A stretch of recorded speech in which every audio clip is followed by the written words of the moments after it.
Assalamualaikum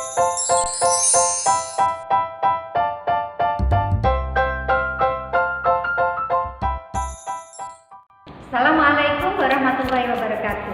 Bagaimana kabar kalian? Semoga kalian semua selalu sehat. Pada hari ini kita berjumpa lagi dengan Bu Miftah untuk mengikuti pembelajaran IPS kelas 8. Pada pertemuan ini kita akan membahas materi tentang kondisi masyarakat Indonesia di masa penjajahan. Adapun tujuan pembelajaran kita adalah siswa dapat menganalisis perubahan kondisi masyarakat Indonesia pada masa penjajahan. Perlu kalian ketahui bahwa bangsa Indonesia mengalami imperialisme dan kolonialisme sejak abad ke-16 Masehi, di mana kedatangan bangsa Barat ke wilayah Nusantara tidak hanya untuk mencari rempah-rempah dan keuntungan saja, akan tetapi membawa penderitaan bagi bangsa Indonesia. Kebijakan-kebijakan pemerintah pada masa itu semakin membuat bangsa kita terpuruk karena adanya tanam paksa serta kerja rodi. Hal ini menyebabkan perubahan masyarakat Indonesia di berbagai bidang kehidupan. Penerapan kebijakan pemerintah kolonial sangat merugikan bangsa Indonesia. Adapun kebijakan pemerintah kolonial terhadap bangsa Indonesia diantaranya: 1. Monopoli perdagangan. 2. Kebijakan kerja paksa. 3. Sistem sewa tanah. 4. Sistem tanam paksa. Monopoli perdagangan.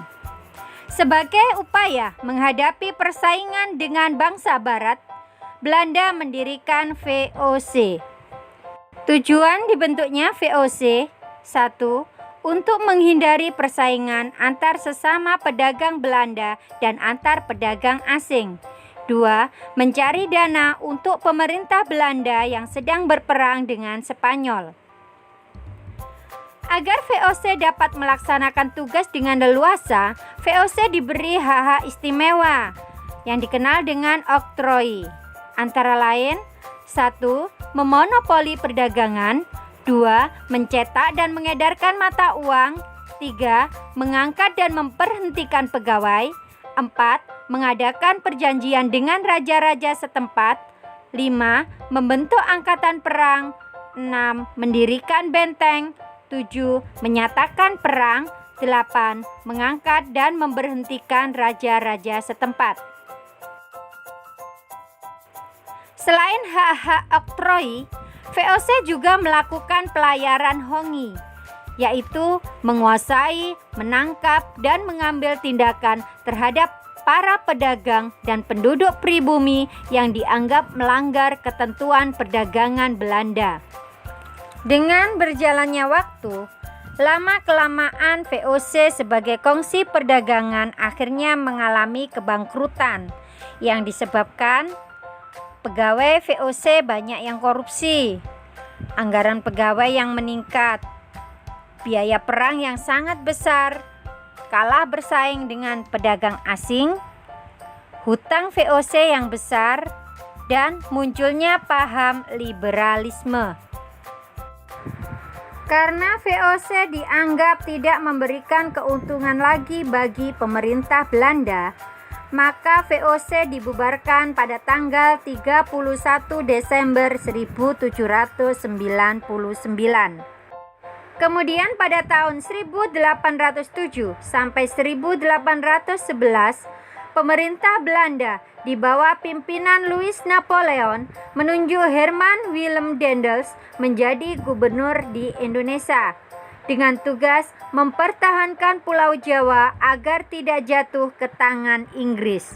Kebijakan yang diambil Daendels sangat berkaitan dengan tugas utamanya, yaitu untuk mempertahankan Pulau Jawa dari serangan pasukan Inggris. Dalam upaya mempertahankan Pulau Jawa, Daendels melakukan hal-hal antara lain: membangun ketentaraan, pendirian tangsi-tangsi atau benteng, pabrik mesiu atau senjata di Semarang dan Surabaya, serta rumah sakit tentara. membuat jalan pos dari Anyer sampai Panarukan dengan panjang sekitar 1000 km, membangun pelabuhan di Anyer dan Ujung Kulon untuk kepentingan perang, memberlakukan kerja rodi atau kerja paksa untuk membangun pangkalan tentara. Pada tahun 1810, Kaisar Napoleon menganggap bahwa tindakan Daendels sangat otoriter, sehingga ia ditarik kembali ke negeri Belanda dan digantikan oleh Gubernur Jenderal Janssens. Sebagai pengganti Daendels di Indonesia, William Janssens tidak berhasil mempertahankan Indonesia dari serangan Inggris. Peperangan antara Janssens dengan Inggris diakhiri dengan Perjanjian Tuntang. Adapun isi dari Perjanjian Tuntang adalah Belanda menyerahkan seluruh Jawa kepada Inggris. Semua tentara Belanda menjadi tawanan Inggris. Pegawai pemerintah Belanda dijadikan pegawai pemerintah Inggris. Setelah menerima kekuasaan atas Indonesia, Inggris mengangkat Thomas Stamford Raffles sebagai gubernur jenderal. Selama menjalankan pemerintahannya, Thomas Stamford Raffles membuat pembaharuan di berbagai bidang, di antaranya sistem sewa tanah. Kekuasaan Raffles di Indonesia berakhir pada tahun 1814 yang ditandai dengan Perjanjian London. Selanjutnya, sistem tanam paksa yang diterapkan oleh Belanda. Adapun ciri utama dari sistem tanam paksa ini adalah keharusan bagi rakyat untuk membayar pajak dalam bentuk hasil pertanian yang laku di pasar internasional, khususnya kopi, tebu, dan nila. Hasil pajak tersebut selanjutnya dikirim ke negeri Belanda. Demikian materi IPS pada hari ini. Semoga bermanfaat bagi kalian semua. Sampai bertemu kembali.